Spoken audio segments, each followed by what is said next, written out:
Hello and welcome to Reflections. I'm Rom Gayoso, your host. Today, we welcome Maria Amalia Souza. She's the founder of the Casa Socioambiental Fund in Brazil. So today, this show is about philanthropy. Stay tuned. And remember, if you're watching this show via Futures Television, the home of the future on television, or listening to the show via podcast, or listening to us via Radio Futures, the wave of the future on radio, you too can be part of the conversation. We are live on several social media platforms: LinkedIn, YouTube, Facebook, Twitch. So please pick one or all of them or join us in our YouTube channel, and that is IMCI Magazine, where we continue to chat about the topic of the day. So this show Reflections is the online version of the IMCI Magazine. It airs every Monday, Wednesday, and Friday via Futures Television on Roku, on Apple TV, and on Fire TV. You can watch us free on any Roku-enabled TV using the Roku Stick or the Roku app, the Amazon Fire Stick, and please don't forget to add us to your list of preferred channels using your Apple TV device. So let me say a few words to give you some context about the show today. The Casa Socioambiental Fund has a long journey, and in the past 19 years, it partnered with 182 different ethnic groups located in 202 different indigenous communities. And the goal, of course, was to help those communities achieve their dreams. In fact, the fund worked with more than half of the known indigenous communities in Brazil. And in reality, the fund supported 727 different projects and worked with 402 community associations from 182 different ethnic groups. And that is some record. The fund released its latest annual report, and today we will get to know a little bit about this beautiful work. So let's give a warm welcome to Maria Amalia Souza. She is the founder of Fundo Casa Socioambiental. Amalia, how wonderful to see you today. Thank you so much. Nice to be here to be able to talk about this work. Well, I have to share our story together. So we actually met on Instagram about 2 years ago, and we connected and we chat and we talk, and we never got to talk on an interview. And then you released the report and said, "Oh no, it is today." So I contacted Amalia. Please, I need you to come by and talk. And so we finally connected, and we're finally having this chat after 2 years. Oh wait, it's a very long wait. Sorry. It's okay. It's my fault, not It's a yours. good time. It's a good time. It's a good story. Yes, it is. We all have stories, and I think the stories are the beautiful things that we share with each other. Therefore, I always try to share. Well, talking about stories, I want to start with your journey, right? It's a lifelong work and dedication to, and not only to indigenous communities, but several communities at risk. You dedicated your life and your life's work to work with at-risk communities. You worked in climate change. You supported projects that connect to women's rights, to equity, to inclusion. How did you get started? How did you get here? We have Yeah. an hour. It's okay. Yeah, half an hour. How much time do you have? Well, no, I turned 61 and I started. Actually, I had my first provocation, let's say, about the Amazon and about protecting a forest like that when I was 17. I was in the US as an exchange student and a student and remember that was dictatorship time still. That was 81. So I wasn't raised to think that I could do anything about anything that I cared about, right? About society and environment or anything. But so this Dutch student, of course, who was raised in a completely other way, and they are very empowered as a society to do things about what they care about, right? He asked me, "What did you know that they are destroying the Amazon?" And I said, "Yeah, yeah." So fast forward a few years later, I got into college in California, and I met Randy Hayes, who is the founder of Rainforest Action Network. That was 85, early 85. They had just launched the Rainforest Action Network. And then I heard about that and I said, "Hey, can I help? There's a forest in my country. And basically, that's how things began to unfold. The next year, I was able to meet Ailton Krenak, who's a very well-known indigenous leader here in Brazil. He was already at the time. Um, he was coordinating a national organization of indigenous peoples. I was really impressed with the way that, with the work that they were doing to write the new chapter of indigenous rights in the new Brazilian constitution. That to me was huge. As I said, being raised at a time that you didn't think you could interfere, right? So after that, that's what I began to do, pay attention. So I had in one hand Rainforest Action Network, who was just a borrowed desk in a borrowed office in 85. 4 years later, end up in the whole ground floor of a huge building in the business district of San Francisco, full of equipment and people and with a lot of money. And at the same time, I was observing indigenous peoples, the riverine communities, the extractive or the forest dwellers, as we call them, here in Brazil, the ones who were really protecting the Amazon, and they didn't have any money. And I said, but how can it be that you expect to protect the Amazon from over here in the US when the people who are really doing the work, the hardest work, were risking their lives, don't have any access to resources? So that's where the journey began. I was 23 at the time, and I came back. So right away back in 1990, and then I began to find out that not only indigenous peoples or forest peoples didn't have money, but no one who was trying to care about their environment in their towns, in their states, that were already organizing after the launching of the new constitution, which was the whole democratization process, re-democratizing of Brazil. There was a lot of really amazing work, and nobody had any money. So that's where. So I had this one in one hand, a little bit of an awareness of philanthropy in the north, and then all the demand here in Brazil and in South America, and slowly we were able to We come think come together. come back with a plan, which is this fund. We actually created a fund to do exactly that. Yeah, actually, so a lot of people are saying hi to you. So from the Facebook community, our great friend Conceição Gonçalves from Portugal saying good afternoon. So Conceição, I have a surprise. Amalia also sings fado. On Oh, Friday, Conceição and I and Paula Guedes will talk about fado. And I was just speaking with Amalia, and she said, "Oh, I sing too. So maybe you will find some move that you're gonna come back and sing maybe with us, because as you know, I cannot sing, but you can." Deb Dietz is also with us here today. Thank you so much, Deb. And Deb is reminding us. So, no, thank you, Deb, for the reminder. Yes, so actually, Amalia is going to be the keynote at the upcoming BRICS Marketplace Conference in October.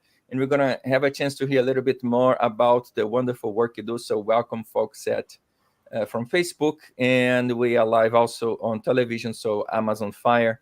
And so I should put the words Amazon and Fire together. That's not not a very good play of words, but Amazon Fire, the television device. So in the report, you mentioned there are 1.7 million people in from 305 different ethnic groups, and they have 274 different languages.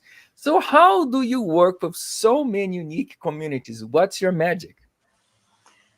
it's not magic, but it's art. It's It's art, dedication, okay. and yeah.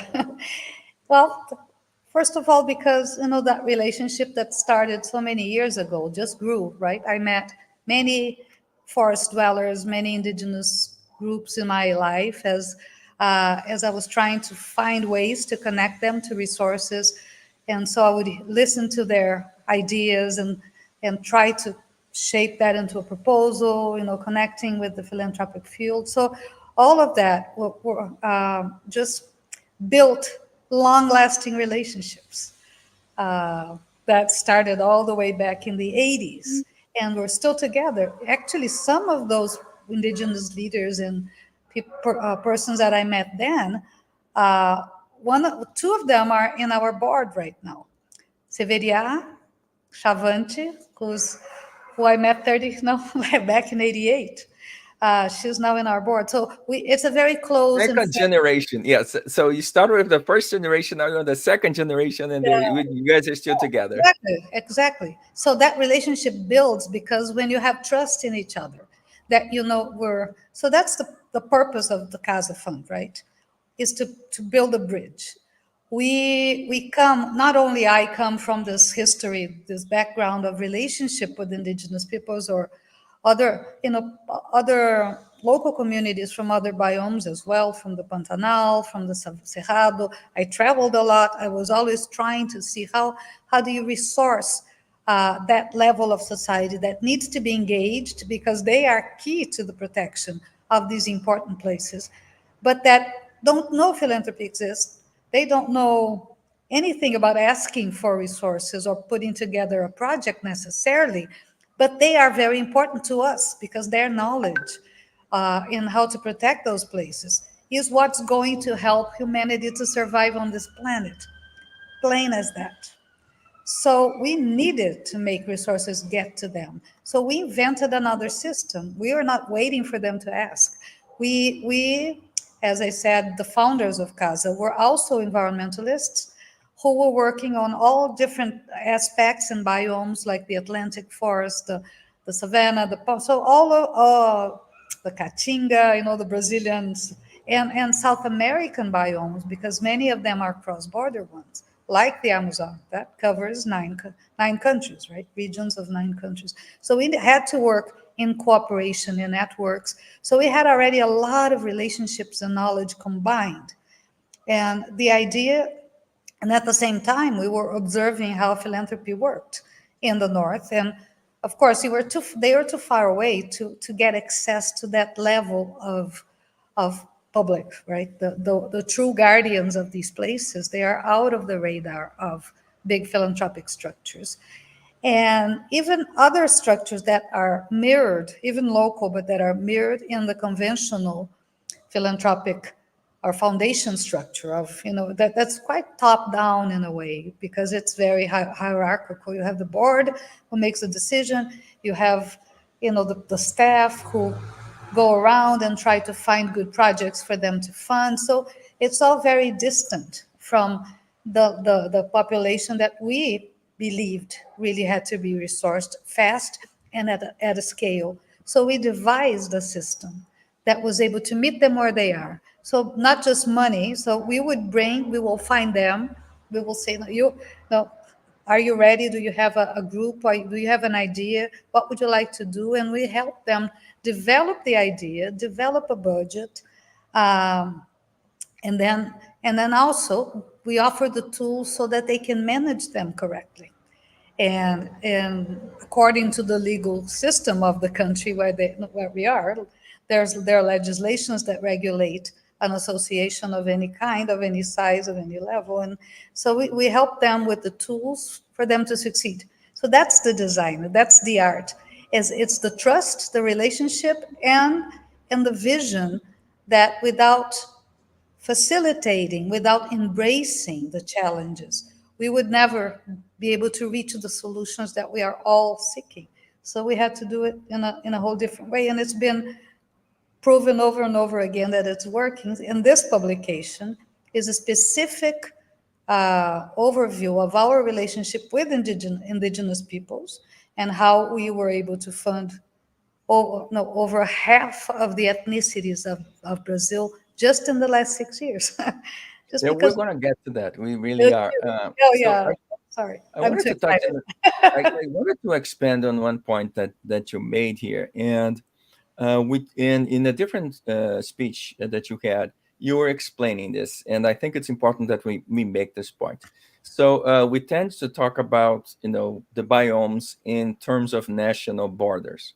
Oh, the Brazilian Amazon or the Peruvian Amazon. And you said, no, stop talking like this. There are no borders. The Amazon biome transcends borders, right? So it's Peru, it's everywhere.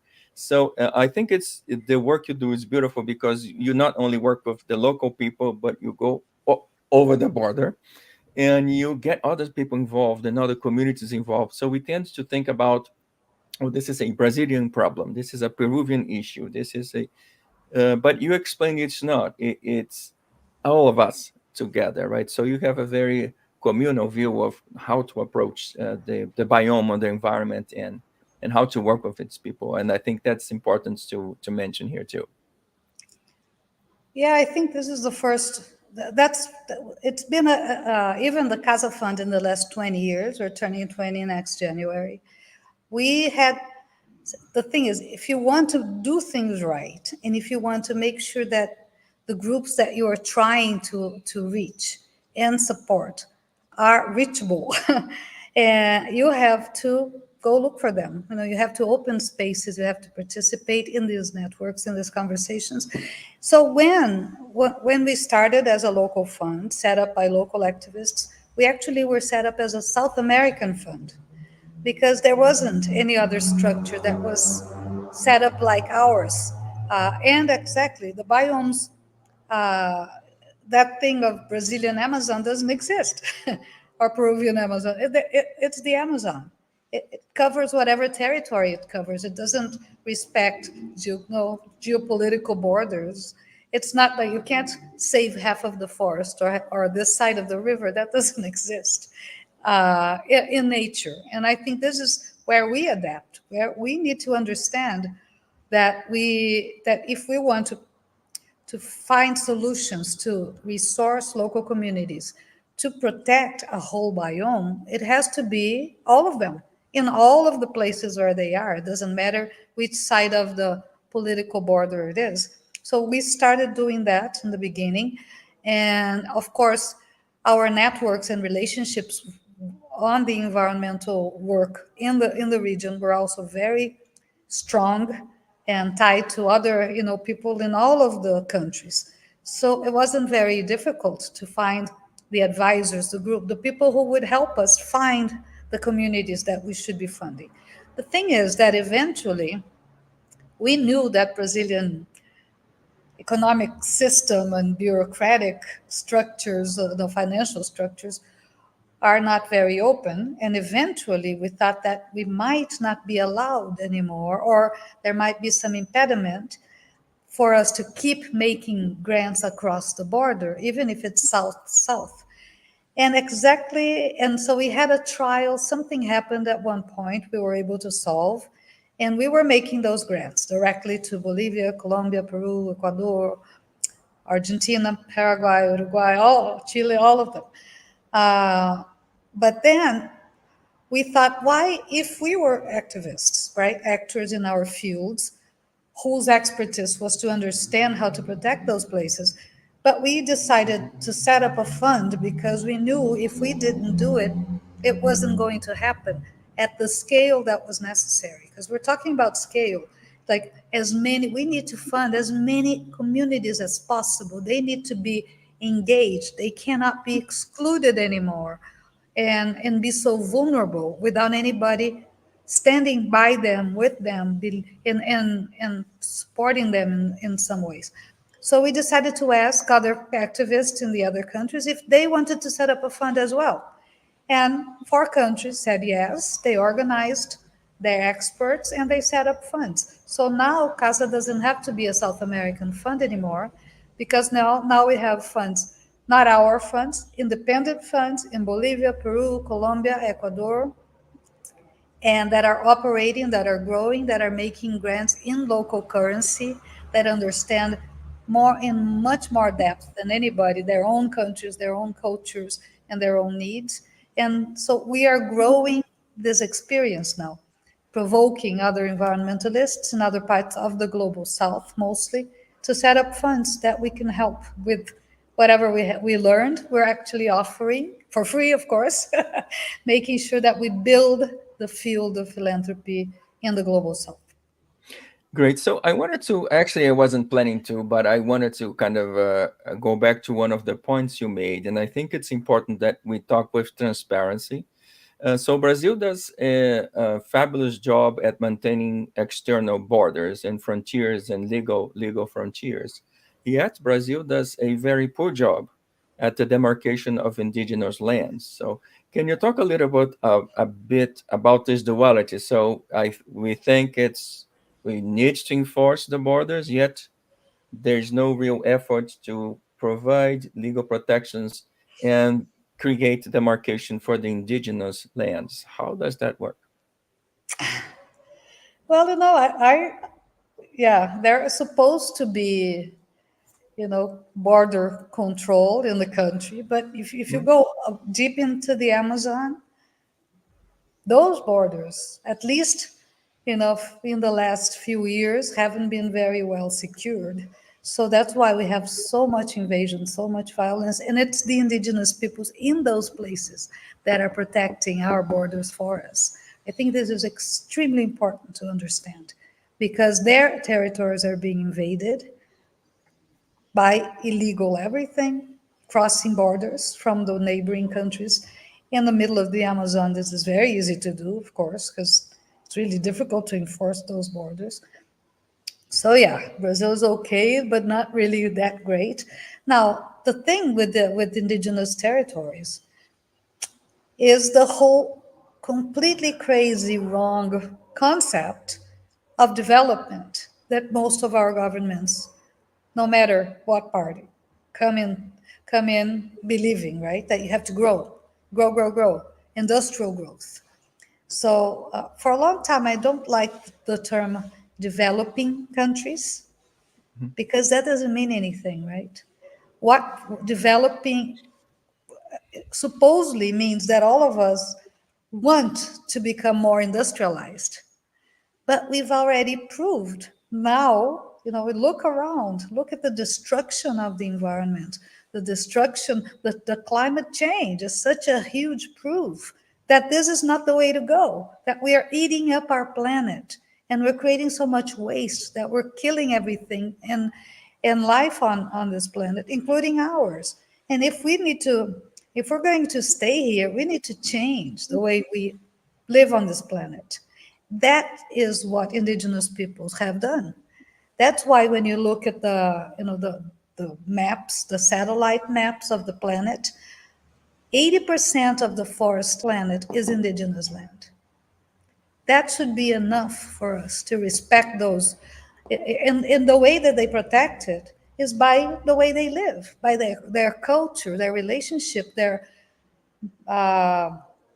relationship with that place, with the original place. So it should be enough to understand how important they are to us, but it's not for the politicians, of course. Now, let's talk a little bit about that. So, our kind of developed perspective versus their view of the Earth. And in the report, you go on and explain that. Can you help us understand what is the original people's view of the Earth? I can't speak for them, of course, but just from things that I've heard along my life, they have well. Let's go to reference Davi Yanomami, right? There was a book that he wrote with a partner, an anthropologist, the hole in the sky. Uh, they understand that what we should remember, because it's true, we are part of this of life on this planet. If you think about it just for a second, even if you don't close your eyes and you breathe, but you breathe, can you think where this oxygen is coming from? It has to be from the trees around you. Anybody, it's trees that produce oxygen, and that allows us to be alive. If you look at your body, the body is and the cells and the change, all of this is maintained by the food we eat, right? That's produced by the planet. So and that's been, it's all a cycle and a cycle. We live, we die, we eat, others come and go and come and go. It's a recycling system. So we personally, our bodies are recycled material of 15 billion years of life on this earth. We should have the memory of our evolution and our bodies, but we are so isolated, we're so disconnected, we're so surrounded by concrete that we forgot. And that's what indigenous peoples have never forgotten. I think this is the main thing that we need to shake up our society to remember we don't need so many things, and that what we really are made of is of nature. Our body is water. We need clean water, we need clean air, we need clean food, and we should be thinking of that if we want to continue here and learning from them. So they I'm sure that that's how they live. So they live by practice. It's not about blah blah blah, right? It's not about talking, So talking, talking. It's we about are we are truly self-centered, right? And in the report, you made another provocation here. You said there will be no preservation without real inclusion, right? So why are you an advocate for inclusion? that for a little bit is what I just said.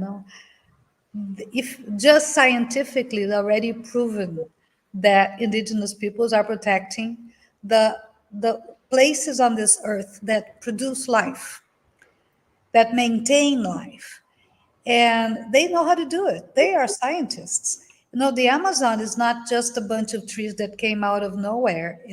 It's the garden of indigenous peoples for millennia. And then of these other traditional communities, like the Quilombolas, like the riverine communities, like the forest dwellers that live from the forest standing because they learned the ways of life of indigenous peoples. They love that place. They don't want to go anywhere. They don't want a supermarket. They want to live that life that is so close to nature that it doesn't destroy it, and it maintains it alive. And we need them. So there is not going to be a planet unless these people are alive and well. There's a term that's very used in the last few years, I mean, many years, the buen vivir, right? The good life. The way that is what truly protects our biodiversity and the climate regulating places of this planet is people in these places living well, happily, with their culture strong. So there is not going to be a planet if they're stripped out of their land, if their forests are destroyed, then we're dead. Then we're dead. Just like, there's no way. I mean, it should be obvious to everybody, but it's It's a still do or us die. Do or talking. die. Okay. Okay, I get it. So let's change subjects a little bit. So you in the report you also described that what we think the indigenous communities want and what they need are not the same thing. So you actually use the word it's an abyss, right? So how do you go about understanding the needs of each and every one of those communities? See, we don't need we don't need necessarily to understand what they need. We just need to listen to them. So that's how we actually make grants all across all of the themes, because of course it's important to say we're not just an indigenous fund, right? We don't fund just indigenous peoples. We fund all kinds of communities and all of the biomes that are in, including urban areas, no urban sustainability, producing food in metropolitan regions, better food, less industrialized, agroecology. So there's a lot of ways that we're trying to strengthen the cycles of life on this planet. But in this case, so in all cases, first thing that we do before we even put out a call for proposals, because as I said, we look for them. So they don't need to find the calls, but our network of relationships that are so embedded and deep into all of these biomes. Now we have friends everywhere, eyes and ears, people who will help us to get or help these communities to come to us to reach our call for proposals.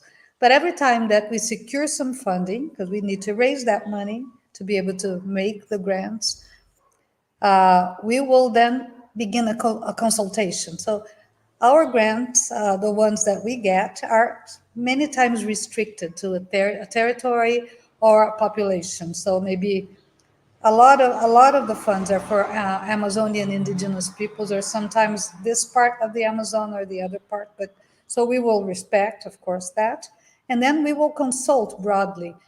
But that's all the restriction we will accept, and then we will talk to them.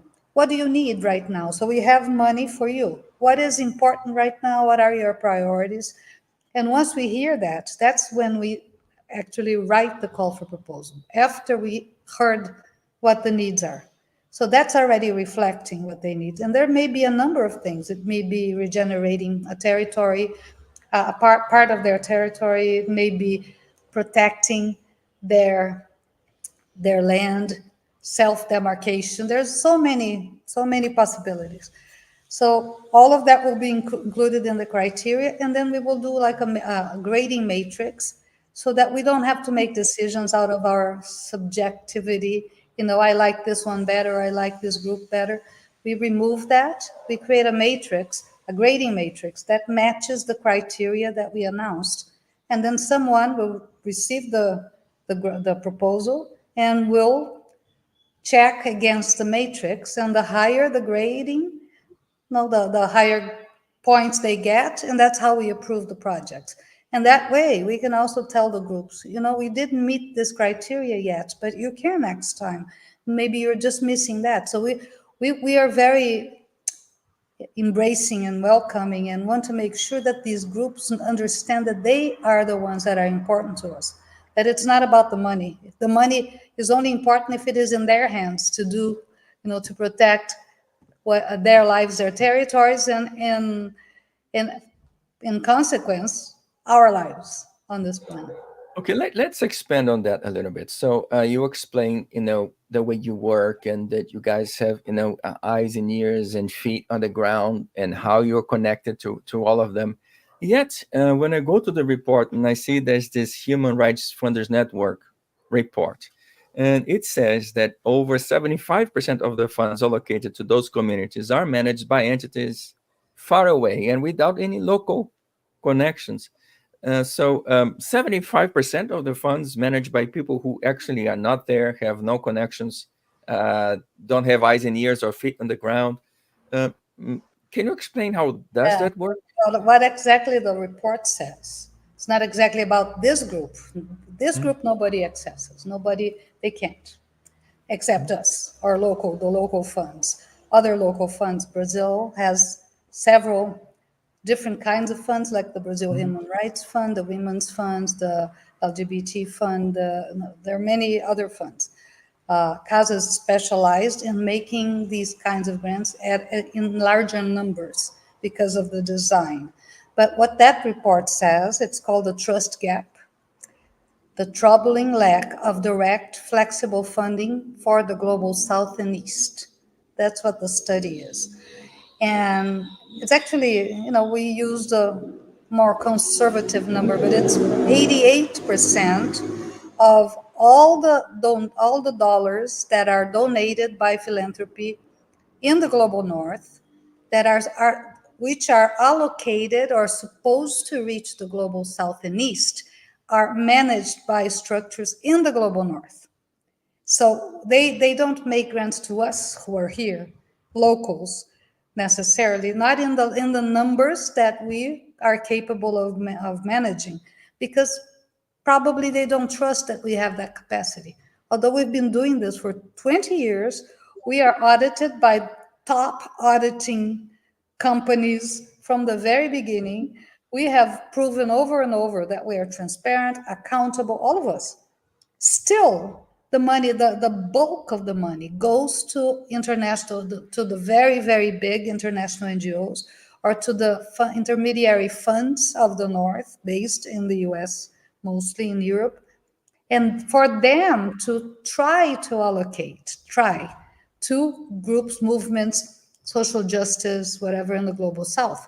And they do some, they can reach some kinds of groups, big movements, that are organized and visible to the world, big or medium-sized NGOs, but they can never reach the level of communities that we were set up to reach, because those communities are too many, and they're too disenfranchised, and they need to all of them be approached uh, in a much more careful way, because they don't have that experience yet of writing a very good proposal. They don't speak English. They can't get any money from abroad because it's too complicated to get a grant that comes in dollars to somebody's account. It's hard for us. Imagine for them who are in I the don't think you can spend dollars in the Amazon, can you? no, it doesn't work. I mean, even the bureaucracy, the banks demand for them to actually liquidate, right, transfer the money into reais is so complex that that's actually one of the reasons back in 20 years ago that we decided to set up a local fund, because some of the small grants we were trying to help no, get to some of those communities, they would go back after 6 months sitting in the bank because the groups can't, they don't have the knowledge, and it's too complicated. They're right. So we wanted to make sure resources were available in local currency. That's the only way to reach these kinds of communities that have been so excluded for so long. And that's the ones we really need to reach, because they are the jewels for us in these biomes. So we need to make sure that they get the resources, and it's up to us to do that. That's why, and that's what we've been trying to get this international field to understand, that because then on the other hand you get the very large conservation foundations, the ones that have more money, and they've been funding big organizations for a very, very long time, thinking or believing that those large organizations would save the Amazon. Let's just use the Amazon as an example, but it's the same everywhere. And look at what is happening. Now, the Amazon is in worse shape now than it was 30 years ago. And those foundations, they put billions of dollars in the hands of these large organizations. But they didn't reach the People who need it. result that they were looking for. So finally, they have begun to understand. And so finally, we have some of them now as our partners. That is the reason, and you see that in the report, we explain that very well. The reason we were able to scale up the funding uh, to indigenous groups in the last 6 years is because we were able to secure that money, new money, money from conservation foundations that before 2018 did never really included the social aspect of conservation into their grant making. But finally they realized, and then they realized we were already doing it. So they came to us and we have been able to partner with them, but it's still infinitely smaller, the amount of money that we get compared to what they give to large international organizations. So this is the bubble that we keep trying to to Burst. burst. Like go, talk, demonstrate. That's why we do publications, and we have a lot of them in our website. This is just the last one, but you can see proving, showing evidence of efficiency, of how what we do actually translates into protecting whole biomes. That it's not just a bunch of little grants here and there that don't connect. They actually connect very strongly. They There's have rhyme and reason there. Okay. exponential So, effect when they okay. are combined. Yeah. I just wanted to ask you about the practical side, right? So the fund opens about 8 to 12 new project calls every year. But at the same token, I saw in the report that between Yes. 2015 to 2023, the demand for your services increased 20-fold. So how do you manage this avalanche of requests? A very sophisticated database. That is the baby of our executive director, whom I hired 13 years ago. Good for me because I'm not a manager. And I knew that to grow, we needed to have somebody who really knew what they were doing in terms of administration and financial and resource people's manager. And so she began to build this database back then, 13 years ago, and it's become ever more sophisticated. So we are able now to map everything, map all the demand, even in detail, the kinds of demand, who is writing the proposals, who those proposals would be benefiting, we have like check questions it's a simple proposal, but we want to have some information about who would be benefited. So we enter all of that into the database, and that's the reason we have such a clear understanding of the demand, and of what we can attend and what we're missing and how much more money we need to do that. Okay, let's talk about the money you need. So in the report, you mentioned the indigenous community submitted 376 requests for assistance, but only 158 of those were approved. So what would it take for you to be able to meet all those needs, to go from Money. 158 to 376? Money, really, money, because we have such a sophisticated system. For example, let me give you, now I can say that publicly. um, well, we have a partnership with the Brazilian bank. That's the only Brazilian money that we get. And every time that we enter into that partnership, we double our budget. And we've been able to manage that all along. And each time the budget's bigger and it doubles. So we are capable of managing way more money than we are getting. Our systems are very tight. Uh, Even the hiring, we have 30 staff now, but we have maybe another 30 consultants that we call on specific situations. And so there's a big group of people who work with us, and we are able to aggregate. As so it's all a horizontal system that actually can grow without any problem. It's not going to be a shock for the organization that we get no, $10 million or 20 million for uh, for the year. Like we could have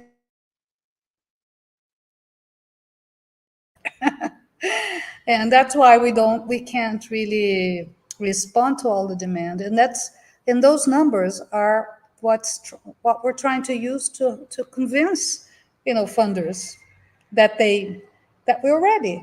Not and then we're trying to do that not alone.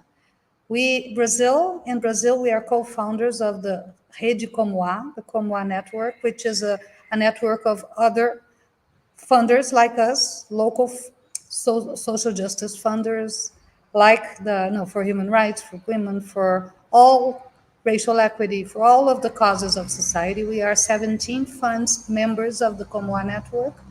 And CASA, with this growing of local socio-environmental funds, some that we actually helped to set up, even in Mozambique, but then others that joined. We also co-founded the Socio-Environmental Funds of the Global South Alliance, Aliança Socioambiental Fondos del Sur, particularly emphasizing Global South, because we are really trying to make a case that local activists, territorial community funds in our countries are the ones that can more easily attend to the Impact. demands of our communities. That we are part of the movements we fund. We know them very well, and so we have that level of knowledge. And we're joining forces across the globe now. The alliance has members in Asia, Africa, and Latin America, and we're trying to make the case, and that actually is beginning to happen. We realized that was quite a strategic move to create this alliance, because it's such a legitimate structure, a network, an alliance of local funds, that it's calling attention of the international philanthropy, and the alliance is being called to talk to new spaces where alone we couldn't get to. So it's a whole building of a system and an infrastructure, and trying to eventually try to get the money over here so it can get to the hands of the groups who really need them. So let's make a quick parenthesis here. So Amalia did help with the Alliance, and the Alliance has its conference next month. And actually, Amalia is going to be in Mozambique. So we're going to travel to Mozambique with Amalia. We're going to talk to her. She's going to go back to Brazil. Then she's going to come here to the US to talk about climate change. So we're going to be talking with Amalia quite a few times, and I hope we can make a little bit more time on your busy agenda to talk with us and share more thoughts. So, folks, stay tuned. There will be a lot more. But before we change subjects, I wanted to talk about a very specific item of the work you do. So, the Fundo Casa de Apoio Direto, which is your direct support fund. How does that work support the autonomy in those indigenous communities? Well, that's actually a very good point because that's exactly what we're seeking, that they have autonomy and they don't have to be tutored or that somebody else has to come and do it for them. So the way we do it is not only by once we select the proposals or the projects that we're going to fund, we begin a series of conversations with those groups. So let's say in this one call, we will select 50 groups. Once those are selected, we have 4 meetings. We're using Zoom a lot for that because we used to do in-person meetings, but that's very expensive. We do that sometimes, and it doesn't reach so many people in the communities. And because of the pandemic and starting to do it over Zoom, we realized that it reaches many more people in those communities because you need one cell phone and 20 women sitting around it on the floor to hear the information. So the first meeting usually is an exchange so that groups get to know each other. The second, third, and fourth meeting are working on building or offering them tools for management. So institutional management, what kinds the labor laws, the counting laws, whatever they need, to to take care of or to comply with, so that they are always in good standing, so that their account is running, what they need. So we offer the tools for them on how to run their organization. It's not very difficult, but usually no, these groups set up their organization, but they don't know all of these things. There are details that they need to understand. And so we offer those tools, communications tools and tips. And so anyway, there's 4 meetings altogether and then afterwards, once they are executing the projects, they can access us at any point. They can ask any questions, they can ask for help. So we are always with them. It's a very close relationship, always making sure that they succeed, because that's the point of what we're trying to do. And once they obtain all those tools and they feel so much, you see that in the study as well, right? The other results, like side results, that went beyond just executing the project. And so many of them say how much more confident they are, that now they understand how to do. Many of them say, oh, it's so easy to write a proposal. We never knew that. Always somebody else came and did it for us, and we had to pay them. Now we can do it ourselves because we know what to do. So, and we have this. There's a series of 6 videos on our YouTube channel that anybody can access at any time. How to propose, how to write a proposal for us, how to prepare a budget, and all of these things that we share in those calls. Now they are in a video that anybody can access. So they can also be prepared even before by watching them. So we try to find many ways to make sure they succeed. So that's the point. We're not Now, here. Yeah, we're not here to demand, to control or to doubt them. We are here to support them. Now, let's expand on something you said. So you said you need a phone, Zoom, and a group of women, and you will get things done. Now, you explained that 77 out of the 402 community organizations and 232 out of 645 projects are actually women-led. Can you tell us about the importance of gender equity for the fund? Completely. First of all, we've always seen from the very beginning, when we began to make a few grants, because we didn't have a lot of money, we could already tell, without even trying to put a gender lens into what we were doing, we could always tell that women were leading. At least half of the groups that are that come to us to propose projects are led by women normally. But then it came into another partnership with other women's funds and environmental funds. It's a global partnership called a Global Alliance for Green and Gender Action, which is connected to the Netherlands, and it funds 30 countries in the global south. And we learned even more how to apply, we learned from women's funds and women's organizations more things that we could apply to our grant making. So we made that more of a point. So as I said, the criteria in our calls for proposals come from the communities, but then there's some that are values that we add. So we always, groups that have women in the leadership of the organization, or at least in the project, get more points than those that don't. And in that way, we can always map, and it's a growing process. Women are becoming more and more, I wouldn't say empowered, because they are empowered. They have power, right?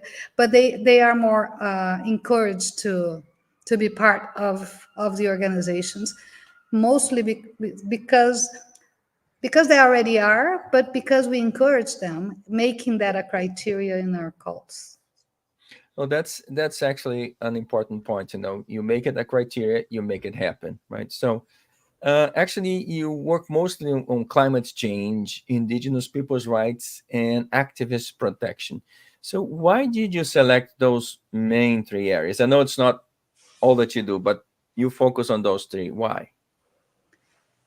Yeah, it's kind of like that. So it's not about the public; it's about who are the people best positioned to protect our important biomes, and what they need, right, to do that. So we look at the whole biome, and we understand the challenges, who's proposing solutions, who's getting the funding to propose those solutions, and who's missing in that picture.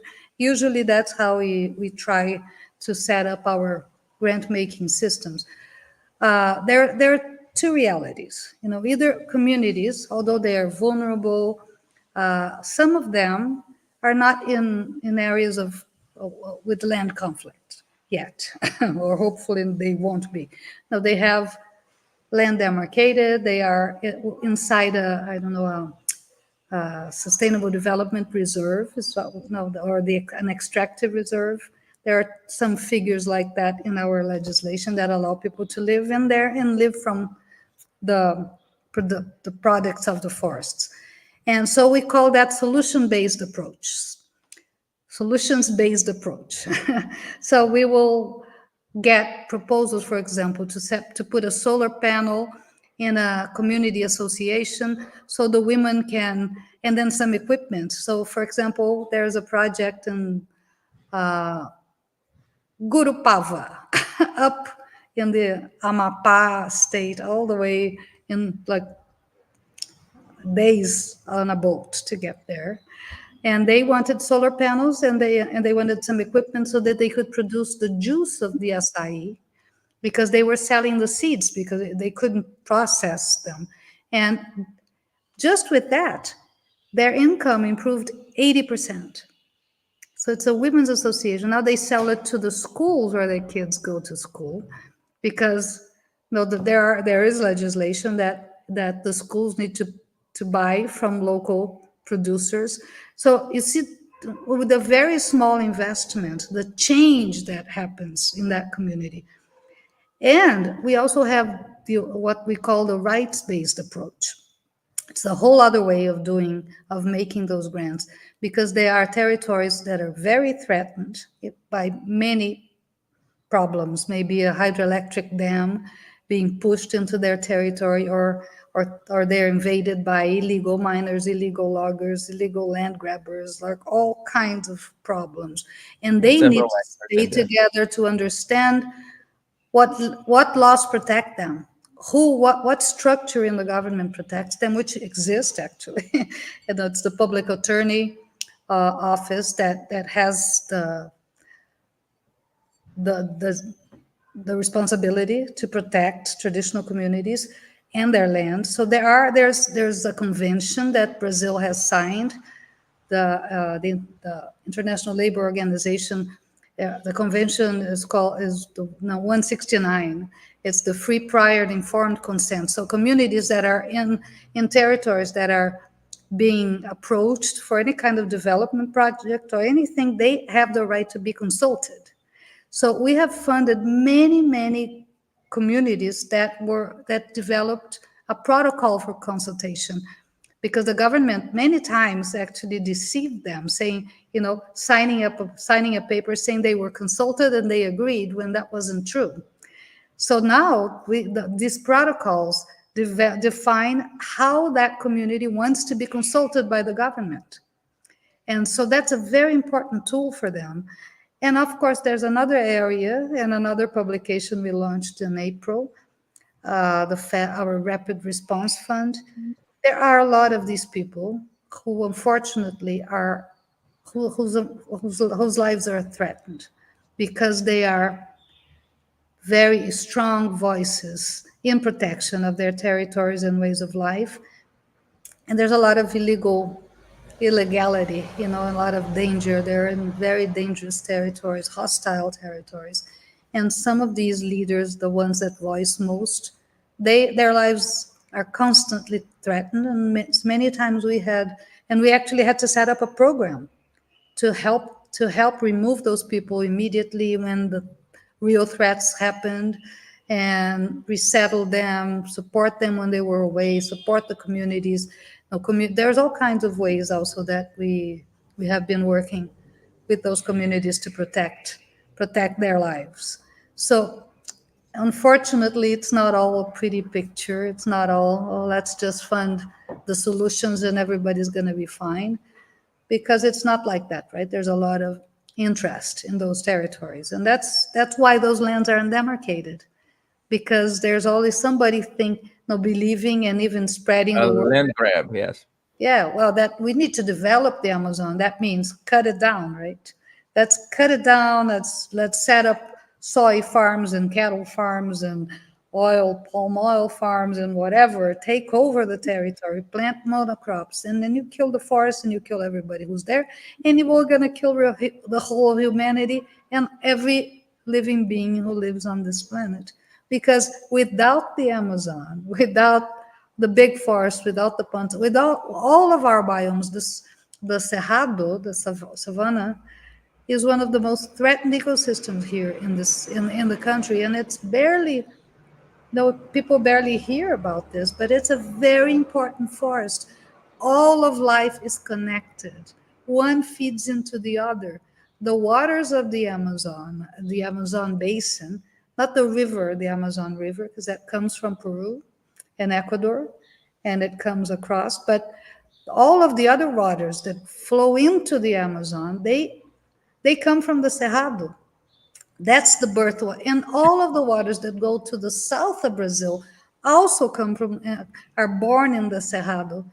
And so it's an extremely important biome, but we don't understand how life works. We've forgotten. We pretend that we just go to the supermarket and get something and go home, and forget what feeds us and what needs to be alive so that we are alive too. And it's time we remember that, I guess. Okay, so you wouldn't believe, but we've been talking for an hour, and I have to share a little bit more information here.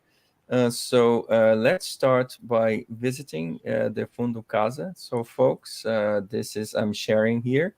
So it's casasa.org.br. You will find the link in the description of this video, and that's where you land at the Fundo Casa Socioambiental's page. You can get information in English, in Spanish, and in Portuguese, right? And you can learn a little bit about the programs. And of course, we've been talking about a publication. So when you go to the landing page and you go into publication, right, we've been talking about supporting solutions from traditions. So that's the main topics of today's discussion. And what Amalia was explaining is the action of the Rapid Response Fund. So this is actually a very important aspect of the work she does and the work they do. So I invite all of you to come in and take a look. And so there's the Mighty Women in there. There's a lot of information in here. And of course, if you would like to be a part of the solution, you can always go to the donate and join us. So please make sure you subscribe to their newsletter, or you can, of course, come in, join by subscribing, by participating, by raising your voice, by partnering with them, and of course by donating. So we kind of don't have much more time in this interview today, but of course, Amalia will be in Mozambique. We're going to travel with her. She's going to go to New York. We're going to travel with her. And I'm trying to get her to come to our show on Friday because we have Paula Guedes, Fadisha, who's going to come and talk to us. And I know that you sing some fado too, so I think it might be a good thing.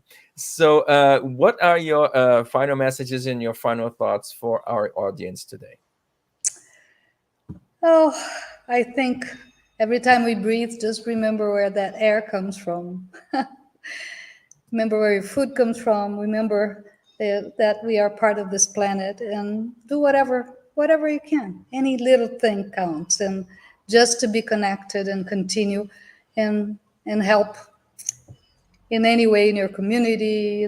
Just improve life on this planet. Disconnect, detach from so many things, and look for the true meaning of life, which is being alive here for us and future generations. And hopefully we can leave a better planet for them. It's not too good for us right now, but I think we together can make it a lot better. We just need to join forces. Of course, make the world a better place. And again, Amalia, thank you so much for your time today. As always, you're doing such great stuff, and I really hope to see you soon again. So thank you for all the beautiful work you Thank do. you so much. I love it. And folks, don't forget, go visit casa.org.br, where you're going to find all this information, the reports, and a little bit more about the work they do. And by the way, feel free to continue to submit your comments and questions on our YouTube page. Make sure to read them and present to Amalia any other questions you might have. If you're listening to us via podcast or watching the show as a recording via Futures Television, you too can be part of the conversation again. Just visit our YouTube channel and leave a comment. And please don't forget to share and like this video. And please do subscribe to Casa Brazil and to our channel here. I'm counting on you. Again, thank you so very much for your presence and participation in the show today. Again, thank you. And you can reach out to me, the magazine, the host, via Facebook, LinkedIn, Twitter, YouTube, you name it. So again, Amalia, thank you so much. It's time for us to say our goodbyes and our thank yous. Thank you so much again. I will leave you with our institutional message, and I will see you next time. Thank you.